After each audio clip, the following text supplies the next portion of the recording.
Bienvenue sur Africa 24. La République du Congo s'apprête à organiser les 12 et 15 mars 2026 la 6e élection présidentielle de son histoire depuis 1992. Votre chaîne est sur le terrain pour vous faire vivre au quotidien les enjeux de cette élection à travers son journal de campagne. Originaire de Dolisie dans le Niari, Mélène Destin-Gavé-Elengo est ingénieure de formation, diplômée de l'Institut du pétrole et du gaz de Kinshasa. C'est d'abord dans la société civile qu'il fait ses premiers pas à travers une association des jeunes engagés contre les antivaleurs, avant de fonder en 2017 le mouvement républicain, parti d'opposition qu'il dirige. Désigné candidat à l'élection présidentielle de mars 2026 à l'issue du congrès du mouvement républicain en décembre 2024, il mesure le poids de la charge. Une élection, c'est d'abord un rendez-vous entre un homme et un peuple. Donc, même si j'étais désigné par le parti, mais moi-même aussi, je caressais bien cette envie-là, d'aller affronter effectivement les adversaires à cette élection. Parce qu'il ne faut pas oublier qu'en 2021, nous aurions voulu être candidats, mais nous avons été recalés pour des questions d'âge. Donc, aujourd'hui, nous estimons que nous sommes prêts à aller à la conquête. Destin-Gavé mis sur un programme ambitieux qu'il a décliné dans un livre intitulé « Le changement vers un Congo prospère ». Il promet une réduction du train de vie de l'État, la suppression de certaines institutions jugées budgétivores comme le Sénat et la création d'une allocation chômage pour les jeunes diplômés sans emploi. Son objectif est de voir un Congo plus sobre, plus productif et tourné vers la transformation locale de ses ressources naturelles. On a toujours reproché à l'opposition congolaise d'être une opposition paresseuse, une opposition du copier-coller. On prend des idées à gauche, on vient coller dans un manifeste à droite, etc.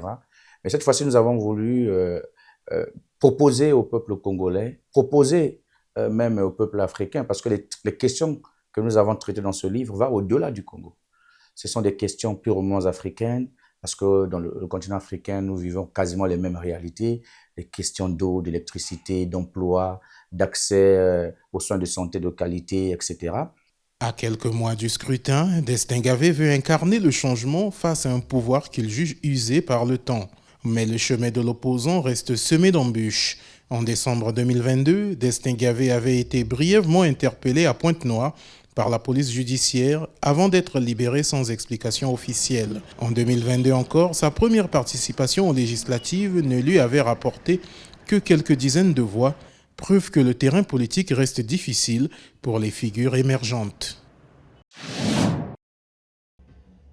En République du Congo, le climat des affaires est très variable en raison de plusieurs facteurs et cela ne favorise pas le développement du partenariat public-privé. La création par le gouvernement d'un écosystème vertueux pour attirer les investisseurs est l'une des pistes de solution afin d'espérer une croissance économique portée par le secteur privé. Il nous faut, au niveau du gouvernement, définir ce que moi j'appellerais une lead team.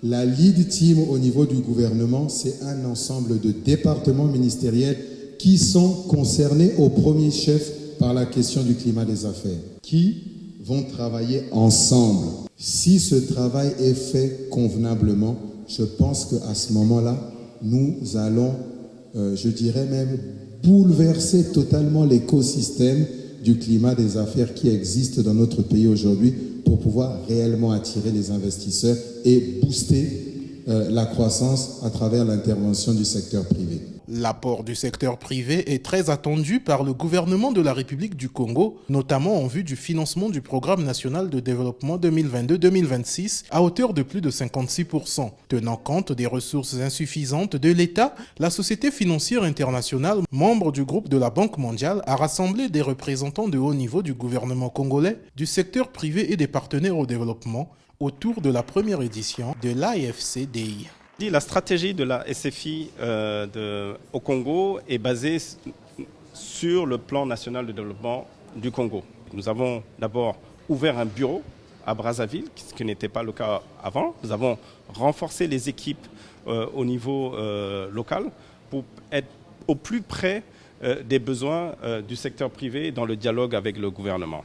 Nous avons également commencé nos activités d'investissement. Nous avons investi l'année dernière 10 millions de dollars dans une société dans le secteur des télécommunications et nous avons engagé plusieurs initiatives dans les secteurs prioritaires. En 2024, la Société financière internationale a engagé un montant record de 56 milliards de dollars en faveur des sociétés privées et d'institutions financières dans des pays en développement. La Société financière internationale est la principale institution de développement axée sur le secteur privé dans les pays émergents. Elle mène des opérations dans plus d'une centaine de pays, consacrant son capital, ses compétences et son influence à la création de marchés et d'opportunités dans ces pays. En République du Congo, 11,7% des unités économiques tenues par des femmes sont enregistrées au centre de formalisation des entreprises. 88,3% sont dans l'informel. À côté de cela, 98,3% des femmes entrepreneurs déclarent ne pas avoir accès au crédit bancaire. Priscille Okato est promotrice de l'entreprise Idéal Lavage, créée en 2019 et spécialisée dans le lavage automobile ambulant à caractère écologique. Au sein de sa start-up, elle emploie 5 personnes, dont 90% sont encore des étudiants. Aujourd'hui, elle fait face à 2 grands défis dans l'exercice de son activité. Généralement, quand vous arrivez dans des institutions pour proposer vos services de lavage, la première phrase qu'on vous sort, ouais, lavage automobile pour une femme. Mais c'est un domaine typiquement réservé aux hommes. Alors que ce qu'on ignore, c'est que qu'on soit homme, qu'on soit femme, tous nous sommes des acteurs du développement économique de notre pays. C'est la première difficulté dont je fais face. Et bon, la seconde difficulté, c'est le nerf de la guerre de tout entrepreneur. C'est le problème surtout de financement, d'accompagnement. L'accompagnement, Emilienne Nanitelamio et ses consoeurs l'ont partiellement reçu. En effet, elles ont bénéficié d'une formation en couture durant 4 mois de la part de la Chambre nationale des femmes chefs d'entreprise et entrepreneurs du Congo. Ce lundi 6 octobre 2025, elles ont été invitées à exposer leurs œuvres à l'occasion de la 2e édition du Women Economic Forum, dont le thème retenu est Genius, inclusion financière. C'est une plateforme qui voudrait réunir toutes les femmes, entrepreneurs, artisanes, commerçantes, toutes celles qui ont une véritable ambition entrepreneuriale et qui ne savent pas comment structurer. Toutes les voix qui vont s'élever pendant ce Women Economic Forum vont nous permettre d'avoir et de constituer des recommandations pour améliorer la question de l'inclusion financière de l'entrepreneuriat féminin dans notre pays.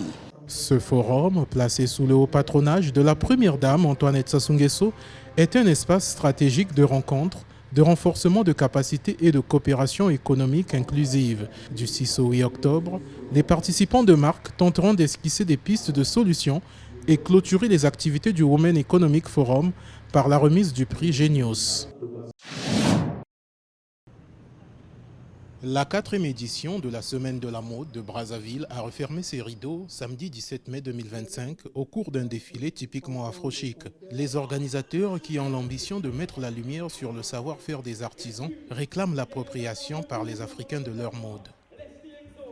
Je suis vraiment fière. Je sors de là avec tellement d'émotions, ça peut se sentir dans ma voix. Donc je suis vraiment contente et le public a répondu présent. Et ça, je ne peux que dire merci à Dieu et surtout merci au public et merci à l'IFC qui a créé cette plateforme. Franchement, soutenez-nous. L'industrie de la mode peut vraiment soutenir l'économie de notre pays. Investissez dans l'industrie de la mode, soutenez les créateurs, peu importe. Et je voulais aussi ajouter quelque chose, merci aux médias qui nous ont accompagnés pour la 4e édition.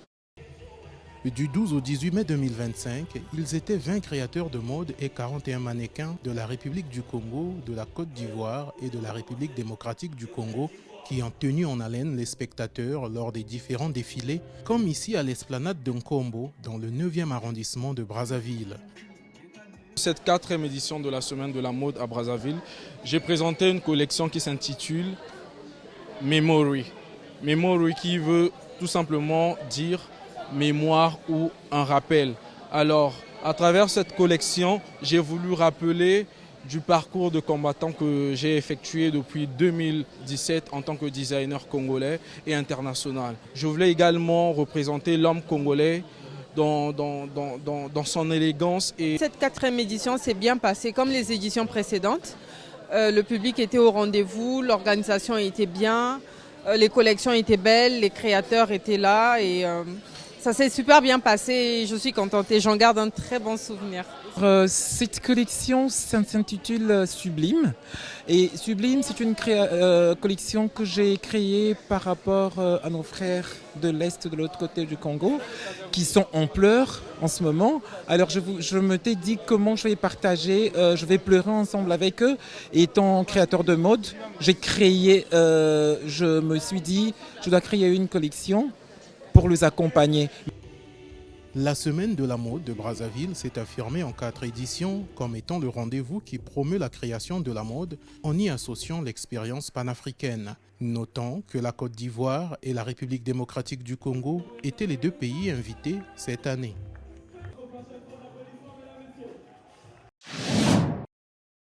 Vous êtes plus de 80 millions de foyers à nous suivre au quotidien. Merci de votre fidélité à notre média qui vous fait vivre à travers le journal de campagne, la présidentielle 2026 au Congo. Retrouvez cette édition sur MyAfrica 24, la première plateforme de streaming HD de l'Afrique, et sur tous nos réseaux de diffusion. Dans un instant, une nouvelle édition de l'actualité africaine.